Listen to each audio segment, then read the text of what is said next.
So good morning, ladies and gentlemen, and welcome to NEXTGEN WARRIORS. It's yet another wonderful Saturday morning that we bring to you this program on Elevate TV. Thank you so much for joining us. My name is Colin Sotas, and I'll take you through this 50 or so minutes of this program today. Today I'm so much blessed to have two wonderful gentlemen with me on set to talk about matters young people and mentorship. So on my immediate left here, I have Mr. Peter Quest. He's the head of youth programs at the Kenya School of Government in Kabete. Karibu sana. Thank you so much. Thank you so much. Yes. And on my immediate right, I have Pastor. He's been here with us before. This is Pastor Bernard Warui. He's a pastor in Kamulu. Welcome. Thank you very much. And by the way, I should say he's also an author, and he runs several mentorship programs. And I think he has done 4 books, right? Yes, 4. Yes. So ladies and gentlemen, maybe you're watching and you're wondering, what about mentorship? The young people in this country are going through tumultuous times. You know, we've seen people killing their parents. We've seen young people doing crazy things out here. And as a channel and as a program, all we want to do in our everyday setup when we bring you this program is just to challenge the young people to rise above these troubles that they're facing. And that is why we thought it wise to bring somebody or some people on set who can talk about the role of mentorship so that the young people can get to a place whereby they can overcome these challenges. Because truth be told, even the Bible says the troubles will be there, but Jesus overcame. And if we are advancing kingdom lifestyle, we should even help these young people overcome. So let me start on my left. Peter, mentorship. When we speak mentorship, maybe somebody is wondering, just on simple basics, what is mentorship? Especially for young people, now that you are the head of youth programs.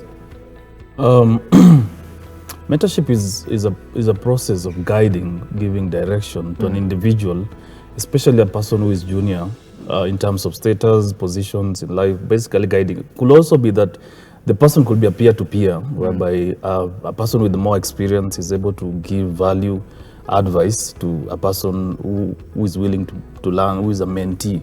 So it's a process basically of guiding people to a standard way of living. Those are issues of life skills and moralities, can be career, you can be mentored on apprenticeship. There's so many things that you can mentor, including spiritually. You can actually be mentored spiritually, including family values, including coexistence and life.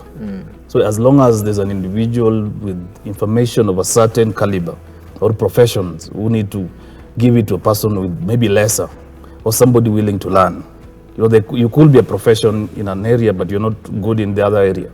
So you get a person who is more endowed on those areas. So they could be in a position to guide you. And you, as a mentee, must also accept there has to be a relationship between a mentor and mentee. So the mentee cannot automatically, push themselves or force themselves into a mentor. It has to be a mutual agreement whereby the mentee accepts, the mentee identifies. Normally, it's the mentee who identify the mentor. So it's upon the mentor to also accept that I actually want to mentor this particular individual. Then it's upon the mentee also to be clear on areas to be mentored on. So they have to really come up to an agreement, because at some level mentorship has to stop. So we need to have the entry point and the exit point, whereby we agree you're mentoring me. For instance, if you are a young person, you want to be mentored on issues of spiritualism, whereby you get to understand the ways of Christ. Or if you are a young person, maybe you want to understand issues of government, or you want to understand some aspects of lifestyle or life skills. So you identify a potential person who can able to really guide you in those instruments of values or directions that you actually want to really portray or grow, or try to live as a very responsible citizen. Wow. Yes. That is quite an elaborate introduction. Pastor Bernard, from a spiritual point of view, what is mentorship? Because I know Peter has talked much on the contemporary world, he's even touched on government, and he's even gone ahead to bring up some 2 new words that I know we'll still discuss, that of mentee and mentor. But just at the spiritual point of view, what is mentorship? What I would say about mentorship, and I think Peter has elaborated it very well, is that someone who is more experienced, who may be more older, not always, but at times, holds the heart of one who is less experienced and facilitates them to run their own race. Because each person has their own race. That even if I'm mentoring you in a field where you would want to learn skills that I already have, then there's a uniqueness in you. And when we come to the spiritual matters and looking even at the Bible, we see it being practiced. If you go to the Old Testament, you will find that Elijah and Elisha were always together. And Elisha is learning from the ways of Elijah. But after Elijah has left, you will see that Elisha's ministry and prophetic ministry took a very different direction as compared to Elijah. But he was brought up by Elijah. And you'll find the Bible shows that what used to happen is that what they would call the sons of the prophets would go and live together with an experienced prophet. And as they watch the prophet doing things, as they learn from them, then they are able to pick skills, pick things that they ought to do, pick lessons, and then they're able now to, because like he said, you don't hold someone's hand forever. So they're being held to be able to learn, and after they have learned, then they're able to pick and move on. If you move on, you get to the New Testament, you'll find people like Paul and Timothy, so that Paul is training Timothy on how to do ministry. But like I said, you'll find Timothy's ministry is very different from Paul's. But Paul takes it on himself to ensure that Timothy learns everything that needs to be done. And that is what I would say mentorship is, that you're holding someone's hand. This is somebody who really wants the best for the other person. I always talk about Jethro coming to see what Moses is doing with the people of Israel, and looking at him and seeing this guy will finish himself. And he offers counsel to Moses and guidance on how things ought to be done. And we see Moses listening and obeying and doing what Jethro has told him, and you can see the profit, the gains that come from this counsel. Wow. Yeah. Yeah, so ladies and gentlemen, if you're just joining us, maybe you're wondering, who are these guys on your screen? This is Next Gen Warriors, and today we have two wonderful gentlemen, Mr. Peter here and Mr. Bernard, are just trying to deconstruct the myth and the myths behind youth and mentorship. And they've just given us an elaborate introduction to the topic. So mentorship basically is about connecting to someone and allowing yourself to learn under them. So there are numbers on your screen. You can always reach us. The social media handles are also on your screen. Elevate TV Kenya on every platform. Just follow us, subscribe to the YouTube channel, and let's interact on this show. So coming back to you, Peter, you deal so much with young people, and I know recently you launched a youth center in Isiolo just the other day, and I've been following your work basically, and you're doing a lot of programs for the universities. In Kericho the other day, you're in KCA the other day.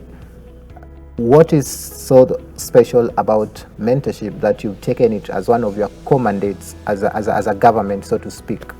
Thank you so much, Collins. My passion around young people is because I believe that any government, if it invests in the future of the young people, then we'll talk about prosperity. If a young person is well invested upon, they end up being very productive members of society. That's why I believe any person, whether it is at a family level, at organizations level, at government levels, the investments on young people is very critical, because that is the stage whereby they need more information to actually be guided. This is the time they want to be guided properly. Even if you look at the animal kingdom, you realize that it's only at the tender stages whereby the parents take time to really mold them, trying to really guide them to understand their roots, understanding where they come from, whereby they are attached to the philosophies of their coexistence. Because we do not fall from the sky. We need to be told this is how things were. I remember in the Bible, I think is Isaac, I remember there's a part whereby God said, I'm not starting a foundation with you, I already did with your forefathers. So there's a philosophy whereby young people need to be reminded that there is a way things are done, and there's nothing wrong with how they were done before. We just have to understand that if we follow this kind of philosophies, lifestyles, and these things, is this the way perhaps we want to lead our lives?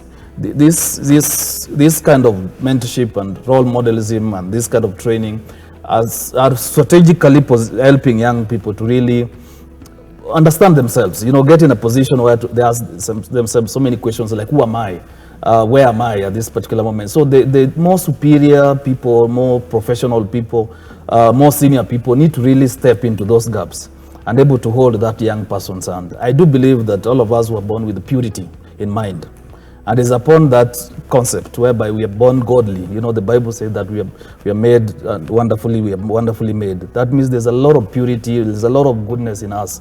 But then that goodness, we all must invest in it. You see, before we derive, before we deviate, before we do all these sort of things. Even when people misbehave, it's just out of curiosity that as an adult, we really need to bring them back to line and tell them, perhaps this is the way to do these things. And we do it with a lot of love. People are corrected on the concept of love. Because unless you love someone, then you can't really protect them or guide them. So it has to be done with a lot of consideration and a lot of passion, because there is a narrative that's saying, oh, young people are like this, young people are like that. There is no such thing as young people. Every person was once a young person. Yeah. So these people didn't fall out of anything, but I think it's our moral values that has to come out strongly and of course continuously. I remember growing up, every person used to be your mentor. I mean, if an elder person finds you misbehaving, they will easily clobber you. It was not a responsibility of a parent only. It was a responsibility of a neighbor. Teachers were more feared. I remember growing up, I was a toddler. I remember going to class 1. It was very, very tough to even meet a teacher. Facing head on, the teacher was a tall order. So there was moral fabric that was stronger than individual understanding of what it was. So misbehaving was a discipline, was a responsibility of a community.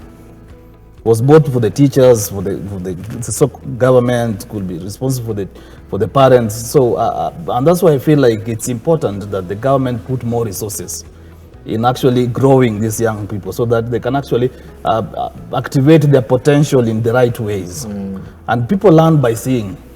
You see, if we invest a lot of time training them how the systems work, all the processes of families, respect, order, obedience, all these things are talked in the Bible. If you look at the Bible, the foundation purely is on obedience. If you look at the relationship between David and Saul, it was purely on obedience. David would have still left, but because he had to obey the structures of leadership. Even people like Joseph had to endure under Pharaoh's leadership. So there are so many areas that we young people have to agree that we must be guided. That means anything that happens has to be in adherence with the process of life. So there is no one who can say that I am not mentored. I have never seen a king or a leader or any person who has not accepted mentorship and role modelism in their lives so that they become who they so want to be. Yes. Wow.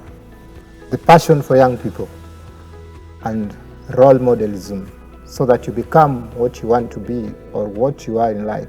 Somebody, somewhere, mentored you. It might not have been formal, but mentorship has always been there. The foundation has always been there, traditionally and even biblically. So, Bernard, yes. Apart from being a pastor at Worldwide Gospel Church in Kamulu, you do several mentorship programs. Yes, I do. And I'm just wondering, you are a pastor, maybe you could just preach to them, and they get it. Why must you still go ahead and do mentorship programs? Yeah, very good question, Lotas. And what I must say is that preaching Christ or the assignment that we received as believers is holistic. It is not only limited to the pulpit. I actually would surprise you by telling you that as a pastor, maybe the pulpit ministry preaching and that could count for about maybe 10% of what I do. But there is a lot more that you must do out there. Because what we need to bring out from the church, because the Bible says that we are the salt of the world, we are the light. And the question would be, if the church is the salt of the world, is that salt being felt at the workplace? Is that salt being felt in the homes? If I get into a matatu and I'm sitting next to someone who is a believer, can I, by just the way they behave, by just the way they treat me with kindness, be able to detect that there is this salt in them, and therefore ministry and being a minister goes beyond standing on the pulpit and preaching to the people. It goes to getting to the individual level, because what I do as a mentor is that I have several strategies. One is working one-on-one with a mentee, that I have several people, and it's an intentional mutual relationship. It is an intentional mutual, but again, it's something that is you are able to do. It's not, why I say mutual is, it's not virtue. It's not, I don't believe in looking at somebody on TV and saying they are my mentor. They can be role models. They can role model. They can teach. They can do so many things. But when I think about mentorship, and that is why I used the issue of holding the hand, that I hold the hand of this professional, and other than helping them study the Bible, be able to pray, be able to speak in tongues, be able to fast, I show them how can I be an accountant who is first and foremost a Christian. That in my accountancy, and that is why you may not have known or mentioned, I'm bivocational. That rather than being a pastor, I am an auditor, I'm an accountant by profession. And by virtue of that, I want to be an accountant who is first and foremost a Christian. I want to be a husband who is first and foremost a Christian. I want to be a wife who is first and foremost a Christian. And therefore, as I work with this young person, at an individual level, I'm teaching them how they can become salt and light wherever they are. But as they become salt and light, they also have to excel. They also have to thrive in that area. And therefore, there are values that you need to inculcate in them. The other thing that you'll find very important with working with individuals is that individuals go through different triumphs and different struggles. In the triumphs, in the victories, sometimes they need harnessing. Otherwise, they could get lost. Something that is supposed to be a blessing could become a curse to them. Sometimes they go through difficult and hard moments. It may not be the same for the whole congregation that you're preaching to. But as you walk with an individual, they have someone they can go to seek counsel. If they're making specific decisions, they can seek counsel. If this person, because it's mutual and it's intentional, I'm able to observe and watch. I don't need to always wait for this mentee to come, but I can watch and see this person is taking a direction that will lead them astray, and therefore I'm able to give counsel. The other level of mentorship is where you bring people together as a group, and it could also still be formal and informal, and I do both. I do both informal, where I am mentoring people individually, but I also bring them together as a group in terms of similar interests. I have a group of university students that I mentor. I have a group of working people that I mentor. I have a group of married young couples that I mentor. Myself and my wife, we've been best couples 13 times. Wow. But there's a huge family that we mentor. So we are mentoring individual couples, but we're also bringing them together as a group, and they are learning from each other, peer-to-peer learning. And as they learn together, you now give oversight and guide them and show them direction, help them become salt and light. The other formal one is where you come up with a curriculum. Currently, I have a 3-month curriculum where you enroll people. Currently, I give it free of charge, and we do online classes for 3 months, once every week, and assignments every day. And it has 3 aspects. You know, you're helping people in self-discovery, in discovering purpose, and in putting order in their life. Because Otas, there are very many people whose lives are chaotic. They have so much wealth in them. They have so much they can do, but the chaos that is there, the chaos in their financial life, the chaos in their relationships, the chaos in the way they do their things, the chaos cannot allow them to thrive. But if only someone was to help them put order, that pick this, put here. This relationship should only go this far. This relationship should be here. You should manage your money this way. Don't get into debt in this manner. You find that person can be triumphant, can lead a very beautiful life. But if there is nobody to help them take care of that chaos, then they will waste their life. Whereas they have I call it a gold mine. Each of us is a gold mine. Wow. Yes. So, ladies and gentlemen, we are about to go on a break. Just before we go on a break, Peter, Bernard has brought up a very important perspective to it. He's talked about a curriculum, and I know you have the Quest Leadership Program, and you have some curriculum to it. So the question that maybe I want to pose is, must we always have a curriculum, or what is the best approach in terms of strategies? Talked of the informal, the formal, the curriculum one, the individual, the collective. Do we have like a one-size-fits-all, or how do I now come to the point and say, okay, me, I want to have a one-on-one with Peter and not a group. I want to go through the informal and not a curriculum.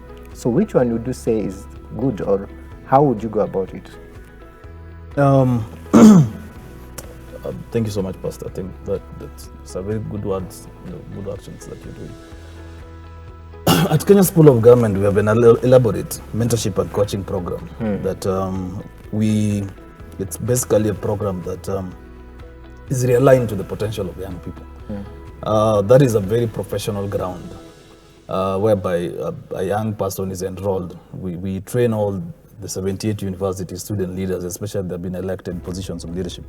But that those who comes individually and say that we want to be coached on a certain aspect of life. Most of the students actually consider a career path kind of mentorship, whereby it's focused on their career potentials most of the time.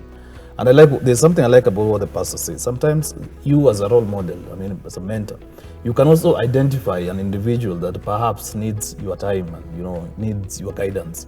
Sometimes we might wait for this mentee to come to our sides, but then we realize that because some of them have issues that perhaps they don't want to share with anybody, but you can tell, spiritually you can notice this person is lacking the following because of their behaviors, their communication. Some of them become very rowdy. Some of them are withdrawal syndromes. Some of them are not committed to their responsibility, especially when you assign them duties. So it's also upon you as an elder person to step in and, of course, ask that this is something that I can assist with. And remember, mentorship in itself, it's a calling. Not everybody can mentor. There are people who will see you straying and it doesn't really bother them. It's me, myself, and I. So very few people have committed and given their lives to actually guiding people in life. They have actually they are the destiny helpers or destiny keepers, or people who confesses good things. They find you in a very messed up society, and the way we just said chaotic, they're able to bring you to light. Because within them, they have impacted value, preposition. They can actually give more because that is their calling.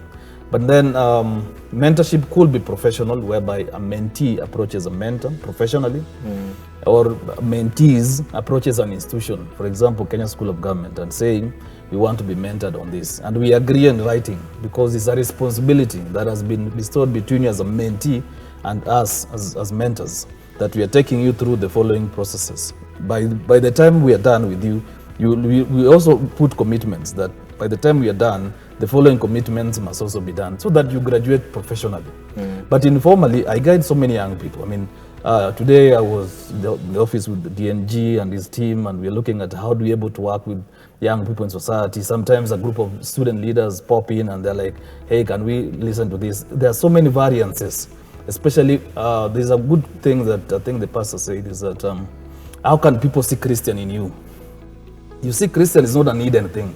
If we are the salt of the world, is people need to see it in us. If we were, for example, if we're in a group of people, how can they identify that this is a good person?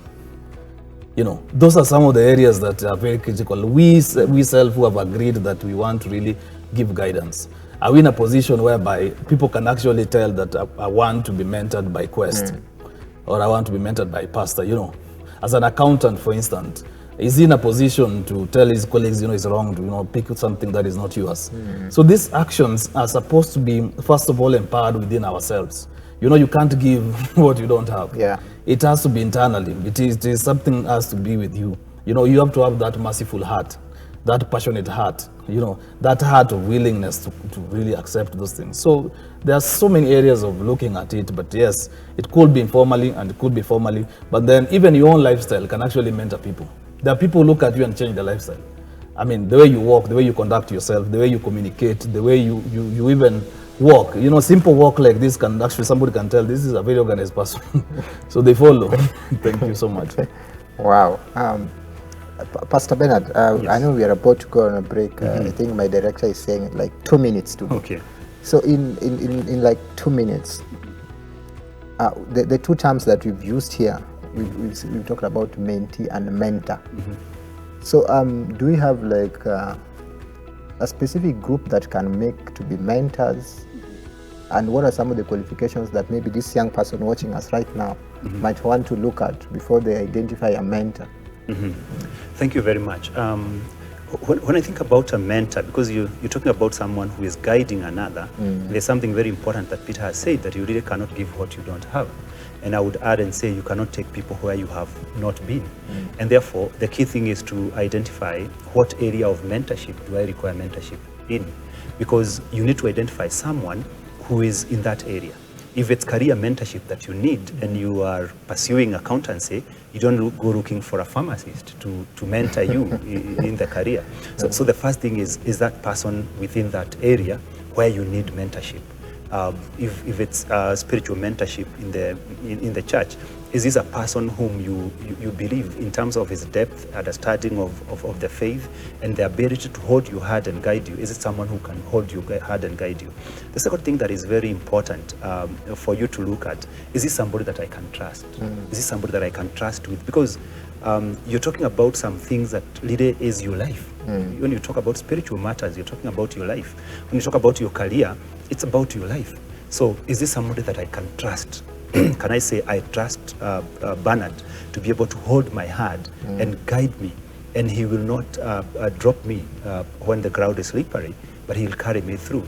The next thing that is very, very important is this somebody that I admire, that as much as I'm running my own race, is it somebody that I would want to be almost like or like? What is Elisha telling Elijah? That if you go, I want a double portion of your anointing. That means that he really admired what Elijah used to do. Elijah really succeeded in that. So if you want mentorship, you are a young person, you're just about to get married, and you're looking for a mentor in the area of marriage. Does this person have a marriage that you can look up to? That is exemplary. It's a role model that you can work with. The other thing that is very important is that when you get a mentor, there's some level of authority that you give them over your life. Because a mentor sometimes might have to really push you. Some of these young people have to be pushed, have to be told, no, you cannot go there, you cannot go here. And you must ask yourself one question: am I willing to allow this person to exercise this level of authority over my life? That they can call me and tell me, I have seen what you've been doing online, but if you have to succeed, you must stop. Wow. And this person speaks with authority because it's mutual. I did not force myself over you. You didn't force yourself to me. We mutually agreed to work together. And because we are mutually working together, then you're allowing me to exercise a level of authority. So you must ask yourself, is this a person that I would allow to exercise a level of authority over my life? All right. Yes. So hold that thought right there. Ladies and gentlemen, we are going on a short break, but immediately we come back, we are talking mentorship, and we'll take up on the issue of mentee. So don't touch that remote, just leave it there. We'll be back after a short while.